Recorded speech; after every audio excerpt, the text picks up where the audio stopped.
விஜய் அண்ணா விஜய் அண்ணா பணி நியமனம் வேணும்னா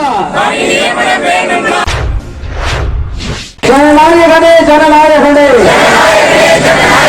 ஜனநாயகத்தை காத்திடு.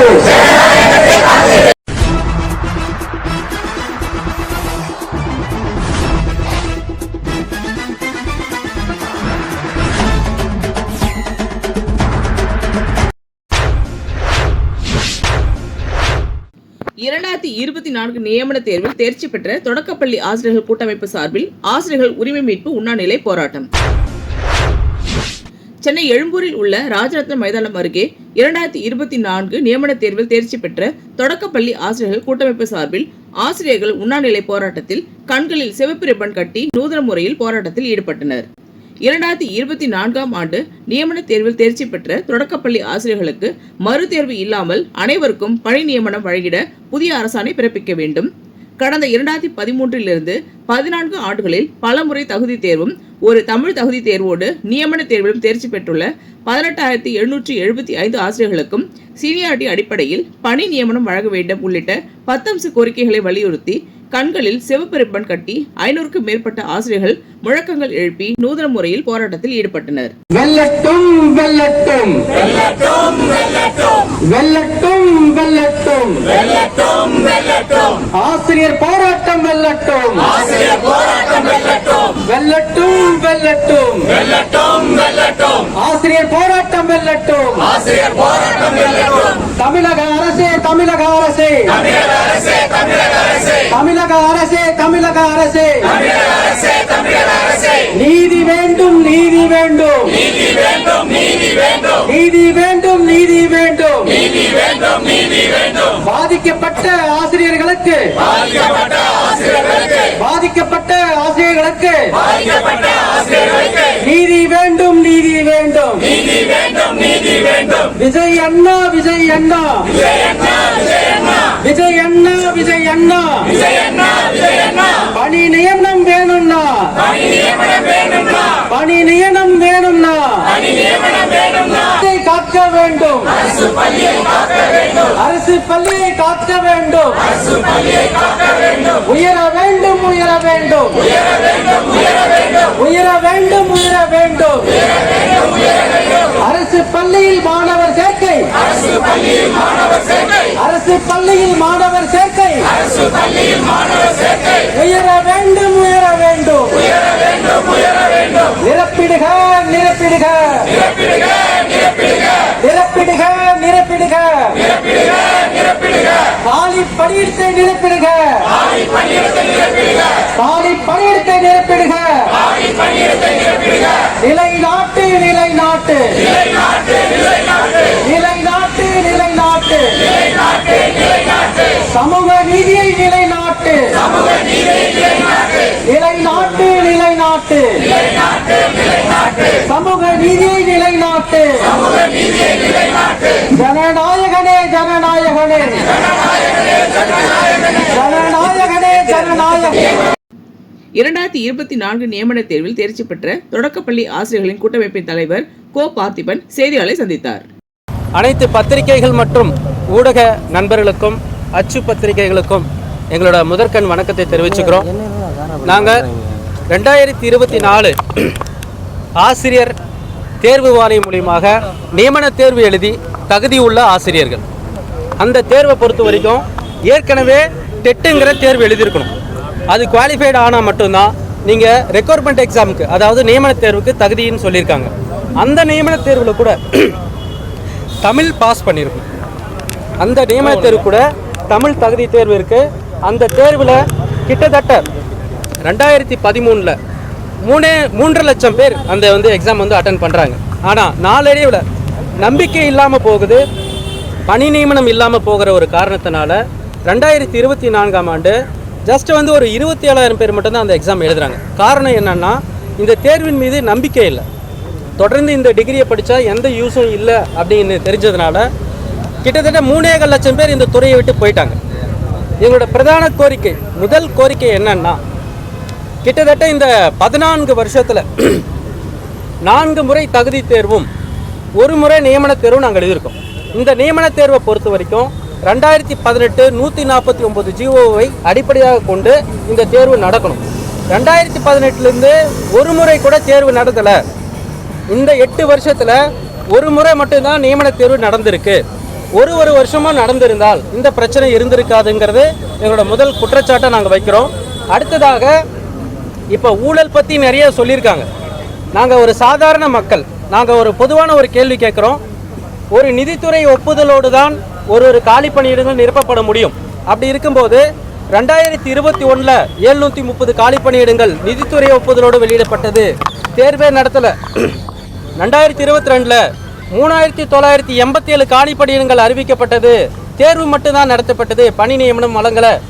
அதே போல் 2023 6553 காலி பணியிடங்களுக்கு அறிவிப்பு மட்டும்தான் வந்தது, எக்ஸாமும் நடத்தலை, பணி நியமனம் வழங்கலை. நாங்கள் கேட்குறது என்னென்னா, இந்த 3 ஆண்டு காலங்களில் கிட்டத்தட்ட அந்த 11270 காலி பணியிடங்களுக்கு ஏன் தேர்வு நடத்தலை? அந்த காலி பணியிடங்களுக்கு ஒதுக்கப்பட்ட சுமார் 20,000 கோடிக்கு மேலே இருக்கும் அந்த பணத்தை எவ்வாறு பயன்படுத்தப்பட்டது? ஏன் ஆசிரியர் உங்களுக்கு தேவையில்லாமல் போனாங்க? அப்போ அறிவிக்கப்பட்ட காலி பணியிடங்களுக்கு ஆசிரியரை தேர்வு பண்ணலன்னா அதுக்கு மாற்று ஏற்பாடாக என்ன பண்ணீங்க? ஏன் அந்த எக்ஸாம் நடத்தலை? அந்த நிதி வேறு எப்படி பயன்படுறதுன்னு நாங்கள் சொல்லி கேட்குறோம். இப்போ கூடுதலாக தொடர்ந்து ஒரு மனுஷன் ஒரு எக்ஸாம் எழுதலாம், 2 எக்ஸாம் எழுதலாம், 4 முறைக்கு மேலே தேர்வு எழுதியிருக்கோம். கருணை அடிப்படையிலேயாவது எங்களுக்கு எடுத்திருக்கிற மார்க் அடிப்படையில் இன்னொரு எக்ஸாம் இல்லாத, அதாவது மறு நியமன தேர்வு இல்லாமல் தகுதி உள்ள 18,775 ஆசிரியர்கள் இருக்கோம். வயது 40லேருந்து 50 கடந்து போச்சு. எங்கள் வாழ்க்கையை இதில் புதைச்சிட்டோம், தொலைச்சிட்டோம், ரொம்ப ஏமாற்றத்தில் நிற்கிறோம். கடந்த ஆட்சிகளில் நாங்கள் இதே நிலையில் தான் இருந்தோம். ஆனால் இந்த ஆட்சியில் ஒரு எடுத்துக்காட்டு சொல்லணும். மாண்புமிகு நாடாளுமன்ற உறுப்பினர் அண்ணன் துரைவைகோ அவர்கள் முயற்சியால் கேங்மேன் பணிகளில் 5493 காலி பணியிடங்கள் மனிதாபிமான அடிப்படையில் மின்சாரத்துறை அமைச்சர் நியமித்தாங்க. அதே போல் இத்தனை தேர்வு எழுதியிருக்கிற ஆசிரியர்கள் மனிதாபிமான அடிப்படையில் இன்னொரு தேர்வு இல்லாமல் அவங்களுக்கு உடனடியாக பணி நியமனம் வழங்கணும்னு சொல்லி பள்ளிக்கல்வித்துறை அமைச்சர் அவர்களையும் மாண்புமிகு தமிழ்நாடு முதலமைச்சர் அவர்களையும் கேட்டுக்கிறோம். அது மட்டும் இல்லாமல் இப்போ எங்களோட பணியிடங்களில் இப்போ யார் இருக்காங்க அப்படின்னா, நவீன அடிமைகள் அப்படின்னு சொல்லக்கூடிய இடத்துல தள்ளப்பட்ட எங்கள் ஆசிரியர்களே எஸ்எம்சியில் வேலை செய்கிறாங்க.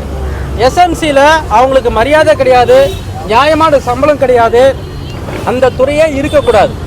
கேட்கக்கூடிய கேள்வி என்ன, நியாயமான கேள்வி என்னன்னா, டிஆர்பிக்கு மட்டும்தான் டீச்சரை ரெக்கவர் பண்ணக்கூடிய அதிகாரம் இருக்குது, எஸ்எம்சிக்கு அந்த அதிகாரத்தை கொடுக்கக்கூடாது. 1% கூட எஸ்எம்சி மூலியமாக ஸ்கூல் மேனேஜ்மெண்ட் கமிட்டி வழியாக ஒரு ஆசிரியர்களை கூட நீங்கள் நியமிக்கக்கூடாது. ஸ்கூலை மேனேஜ் பண்ணக்கூடிய விஷயங்கள், அதாவது அடிப்படை வசதிகளுக்கு தான் ஸ்கூல் மேனேஜ்மெண்ட் கமிட்டி இருக்கணும். ஆசிரியர்கள் தேர்வு செய்யும் பணியை நீங்கள் டிஆர்பி போர்டு வசம் தான் இருக்கணும். அப்படி இல்லை எஸ்எம்சி தான் அப்படின்னா டிஆர்பி போர்டு எதுக்குங்கிற கேள்வியை நாங்கள் கேட்குறோம். அதாவது எந்த துறையிலையாவது டெம்பரவரி இருந்துட முடியுமா? ஒரு நாடாளுமன்ற உறுப்பினர் டெம்பரவரியாக இருக்க முடியுமா? ஒரு எம்எல்ஏ டெம்பரவரியாக இருக்க முடியுமா? எந்த துறையிலும் அப்படி கிடையாது. ஒரு மருத்துவர் இல்லை, அதனால் அங்கே வேற ஒருத்தர் கோட்டு போட்டுக்கிட்டு நானும் இன்ஜெக்ஷன் போடுறேன்னு சொல்லிட்டு போனால் அவர் மருத்துவர் ஆகிடுவாரா? நானும் காக்கி சட்டை போட்டுக்கிட்டா நான் காவல்துறை ஆகிடுவேனா? அப்படிங்கும்போது நீங்கள் ஒரு எந்த அடிப்படை குவாலிஃபிகேஷனும் இல்லாமல் ஒரு சாமானியர்களை கொண்டு போயிட்டு தொடக்க கல்வியில் ஆசிரியர் பணி நீங்கள் கொடுத்தீங்கன்னா அந்த கல்வி எவ்வாறு இருக்கும்? இன்றைக்கி தனியார் பள்ளிகள் உயர்ந்து கொண்டே போகுது, ஆனால் அரசு பள்ளியில் மாணவர்கள் சேர்க்கை குறைந்து கொண்டே போகுது. அதுக்கூட காரணம் என்ன? ஆசிரியரோட கட்டமைப்பு அங்கே கிடையாது. அதாவது தற்காலிகன்ற முறையில் மினிமம், அதாவது இப்போ ஒரு எடுத்துக்காட்டு சொல்லலாம். கடந்த முறை போன வாரம் ஒரு செய்தி வருது, ஒற்றை இலக்கத்தில் இருக்கக்கூடிய பள்ளிகளோட எண்ணிக்கை 2700. ஏன் குறைஞ்சதுன்னு நான் கேட்குறேன். அது மட்டும் இல்லை, நீலகிரியில் 48 பள்ளிக்கூடங்களில் 0 அட்மிஷன். நான் பொதுவாக அந்த நீலகிரியை மையப்படுத்தி மட்டும் ஒரு கேள்வி கேட்குறேன். அந்த 48 ஸ்கூலில் இருக்கக்கூடிய ஹெட்மாஸ்டர், டீச்சர், கிளர்க்கு, சத்துணவு ஊழியர்களுக்கெல்லாம் குழந்தையே இல்லையா? ஏன் அந்த ஊழியர்கள் கூட அந்த ஸ்கூலில் சேர்த்துல? காரணம் நம்பிக்கை இல்லை. ஏன்னா அந்த அளவுக்கு ஆசிரியர்கள் பற்றாக்குறை இருக்குது. தன்னோட குழந்தைய போயிட்டு அங்கே சேர்த்தணும்னா அந்த கல்வி அவங்களுக்கு போய் சேராதுன்ற ஒரு அவநம்பிக்கையில் ப்ரைவேட் ஸ்கூலை நோக்கி ஓடுறாங்க. ஒரு சாதாரண மனுஷன் எல்கேஜிக்கு இன்னைக்கு ஃபீஸ் 50,000 ரூபா, +2 படித்து முடிக்கணும்னா 2.5 லட்ச ரூபா, ஆவரேஜாக ஒரு 75 to 1 லட்ச ரூபா வச்சிங்கன்னா கூட அந்த பேரண்ட் ஃபஸ்ட்டு வருஷம் போய் அட்மிஷன் போடும்போது 10 லட்ச ரூபாய் கடங்காரனா போய் அந்த ஸ்கூலில் போயிட்டு அட்மிஷன் ஆகுறாங்க. அந்த 10 லட்ச ரூபாய் இருந்தால் அவங்களோட எதிர்காலத்துக்கு, அந்த குழந்தையோட எதிர்காலத்திற்கு கடன் இல்லாத ஒரு வாழ்க்கை அமையும். அதனால அரசு பள்ளியில் இப்போ தேவையான விஷயம் ஆசிரியர் கட்டமைப்பை அதிகப்படுத்த வேண்டும். பல்வேறு திட்டங்கள் இருக்கு, காலை உணவு திட்டம் போன்ற. இப்போ 2013ல இருந்து எக்ஸாம் எழுதிட்டு வரீங்க. இந்த தேர்வு எப்படி உங்களுக்கு சுமையா இருக்கு? அது மட்டும் இல்லாம ஆசிரியர் கனவோட வந்திருக்கிறீங்க, வேற எந்த வேலையும் பார்க்கவும் முடியாது. இப்போ வந்து பொருளாதாரத்துக்கு உங்க ஆசிரியர்கள் என்ன மாதிரியான வேலைகள்ல ஈடுபடுறாங்க? நல்ல கேள்வி. அதாவது இந்த தேர்வு ஏன் நாங்கள் வேண்டாம் அப்படின்னு சொல்கிறோன்னா, நீங்கள் முறையாக தேர்வு நடத்துனீங்க. 2013 நடத்துனீங்க, 17 நடத்துனீங்க, 19, 22, 24, 25 எக்ஸாம்ஸை மட்டும் நடத்திக்கிட்டு இருக்கீங்க. நாங்கள் என்ன காட்சி பொருளா? நாங்கள் என்ன தேர்வு எழுதுறதுக்கே பிறந்திருக்கிறோமா? நீங்கள் அந்தந்த குறிப்பிட்ட காலகட்டத்தில் வைத்த தேர்வுக்கு பணி நியமனங்களை வழங்கியிருந்தால் இந்த போராட்டம் தேவையில்லை, இந்த ஆர்ப்பாட்டம் தேவையில்லை. குறைஞ்சபட்சம் டிஎன்பிசி நடத்துகிற மாதிரி 2 வருஷத்துக்கு ஒரு முறையாச்சும் குறைஞ்சபட்சம் ஆசிரியர்களை தேர்வு பண்ணியிருந்தா இந்த நிலைமை வராது. தேர்வு மேலே எங்களுக்கு அவநம்பிக்கை வராது. தேர்வே வேண்டான்னு சொல்கிறக்கூடிய காரணம் வந்திருக்காது. நீங்கள் இன்னொரு கேள்வி கேட்டீங்க மேடம், இப்போ நாங்கள் என்ன நிலைமையில் இருக்கோம்னு சொல்கிறோம். கிட்டத்தட்ட தினக்கூலிகளாக இருக்கும்.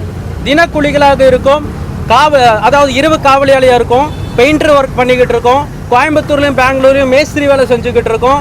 இன்னும் ஒரு மோசமான சூழல் நாங்கள் சொல்ல, எதுவுமே மோசம் இல்லை, எல்லாமே தொழில் தான், வருமானம் வரக்கூடிய தான். இருந்தாலும் சென்னையில் பல பெண் ஆசிரியர்கள் ரேபிடோ ஓட்டுற சுச்சுவேஷன் இருக்குது. ரேபிடோ நல்ல தொழில் தான், ஆனால் அவங்க எங்கே இருக்க வேண்டியவங்க இப்போ எங்கே இருக்காங்க? இன்னும் கூடுதலாக ஒரு தகவல் சொல்கிறேன். ஒரு ஆசிரியர் ஆக வேண்டியவங்க ஒரு தலைமை ஆசிரியர் வீட்டில் சமயக்காரியாக இருக்காங்க. எந்த அளவுக்கு நியாயம்? அப்போது அவங்க தலைமை ஆசிரியர் டெய்லியும் பள்ளிக்கூடத்துக்கு போகிறாங்க, இவங்க சமையல் கூடத்துக்கு போகிறாங்க. ஒரே அந்த துறையில் தேர்ந்தெடுத்ததுனால எங்களோட குறையா? இந்த நான் பொதுவாக கேட்குறேன், இந்த தமிழ்நாட்டில் இருக்கிற எல்லா பெற்றோர்கிட்டையும், அந்த டீச்சர் ட்ரைனிங் படிக்கிற எல்லா ஆசிரியர்கிட்ட பொதுவாக ஒரு கோரிக்கை வைக்கிறேன். தயவு செஞ்சு யாரும் டீச்சர் ட்ரைனிங் படிச்சிடாதீங்க. இனிமேல் அதில் வேலையே கிடையாது. இந்த துறையை மட்டும் தேர்ந்தெடுத்துறாதீங்கன்னு சொல்லிட்டு உங்கள் பாதம் பணிந்து நான் கேட்டுக்கிறேன். அதில் ஒன்றுமே கிடையாது. நீங்கள் வாழ்க்கையை புதைச்சிருவீங்க. அதில் ஒன்றுமே இல்லை. கிட்டத்தட்ட 3.5 லட்சம் பேர் காணாமல் போயிட்டாங்க இந்த துறையில். அதனால் இந்த தேர்வு எங்களுக்கு அவநம்பிக்கை வருவதற்கு காரணமே தொடர்ந்து இந்த காலி பணிகளை நிரப்பாமல் போனதுதான் காரணம் நாங்கள் சொல்கிறோம். ஒரே ஒரு வேண்டுகோள் மட்டும் சொல்கிறேன். கடந்த ஆட்சி நாங்கள் எப்படி தோற்றோம், ஏற்கனவே இருந்த ஆட்சி ஏன் வரல, இப்போ வந்த ஆட்சி எப்படி வந்துச்சு அப்படின்னு பல பேர் பல விஷயங்கள் கேட்டுட்ருக்காங்க. நாங்கள் சொல்கிறது என்னென்னா, ஒரு 30,000 மனுக்கள் கொடுத்தோம். அந்த மனுவை ஒரு முறை ஓப்பன் பண்ணி பாருங்கள். என்ன பிரச்சனைன்னு நீங்கள் அதை படிச்சிருந்தீங்கன்னா இன்றைக்கி ஆட்சியில் கூட இருந்திருக்கலாம். இப்போ இருக்கக்கூடிய மாண்புமிகு தமிழக முதல்வருக்கு ஒரே ஒரு வேண்டுகோள்.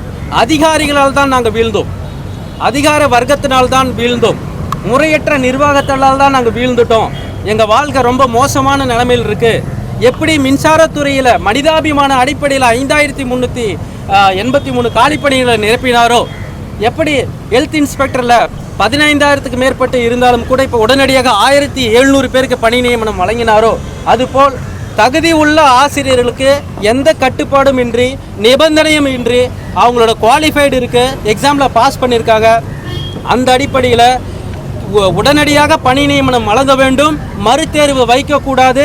மறுதேர்வு இல்லாமல் இந்த ஆசிரியர்கள் வாழ்க்கையை காப்பாற்ற வேண்டியது மாண்புமிகு தமிழ்நாடு முதலமைச்சர் விஜயண்ணா அவர்களை அவரோட பாதம் பணிந்து கேட்டுக்கிறேன். அவருக்கு இந்த செய்தி போனால் மட்டும் போதும், எங்களோட வாழ்க்கை நிலைபெறும் என்பதை தெரிவித்துக் கொள்கிறேன். ரொம்ப நன்றி சார். என்னோட பேர் பார்த்திபன். இந்த நியமன தேர்வில் தேர்ச்சி பெற்ற இந்த கூட்டமைப்போட மாநில தலைவராக இருக்கேன். இந்த வீடியோ உங்களுக்கு பிடிச்சிருந்தா லைக் பண்ணுங்க, கமெண்ட் பண்ணுங்க, ஷேர் பண்ணுங்க, சப்ஸ்கிரைப் பண்ணுங்க.